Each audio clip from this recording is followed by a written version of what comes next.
US President Donald Trump and his Vice-President Mike Pence have met for the first time since rioters stormed Capitol Hill. A senior White House aide says they had a good conversation.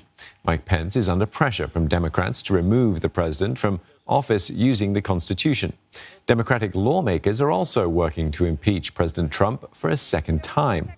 At the same time, an emergency has been declared in the US Capitol ahead of Joe Biden's inauguration. The FBI has warned of armed protests being planned across the country. Simon Marks joins us live from Washington, D.C. for more on this. Now, Simon, Mr. Trump's meeting with the Vice President appears to have gone well. What are the chances now of Mike Pence using the 25th Amendment to oust Mr. Trump? I think it's important, Steve, to underscore the word appears there, because we have no direct knowledge from either President Trump or Vice President Mike Pence about precisely what went on in the Oval Office last night, the first time the two men had seen each other or even spoken since Mike Pence found himself cowering for safety on Capitol Hill alongside Nancy Pelosi, the Speaker of the House of Representatives. The word from the White House is that this was a good conversation, that they reflected on the days that lie ahead and discussed their respective legacies in office.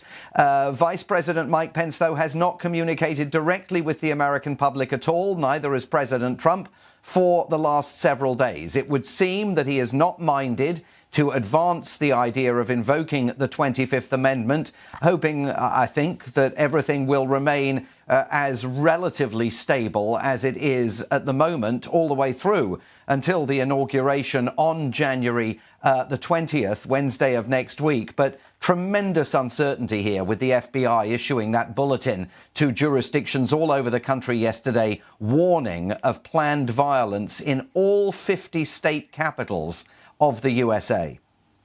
Simon, no Senate has ever convicted a president of an impeachable offence. So is it even realistic to expect a successful impeachment of Donald Trump at all? Well, he will be impeached by the House of Representatives. That's not in doubt. The Democrats there absolutely have the votes to do it, and they'll do it in very short order this week. But you're absolutely right, Dawn. The key to the action, of course, comes in the US Senate, where the president would then have to go on trial. The Democrats say they are going to push immediately to convene that trial. That is quite a high-stakes move by the Democrats, especially with the sands of time for the Trump presidency slipping through the hourglass. So whether we ever actually see him go on trial in the Senate, or whether the Senate ever musters the two-thirds majority required to convict him at that trial, I think is still a very, very open question with an uncertain answer. And that means it's uncertain what sanctions, if any, will be levelled against President Trump beyond formal impeachment in the House of Representatives for his conduct last week. Well, Simon, you mentioned earlier about armed protests that are expected across the country in the run-up to the inauguration. What measures are authorities taking to ensure the event takes place safely on January 20th?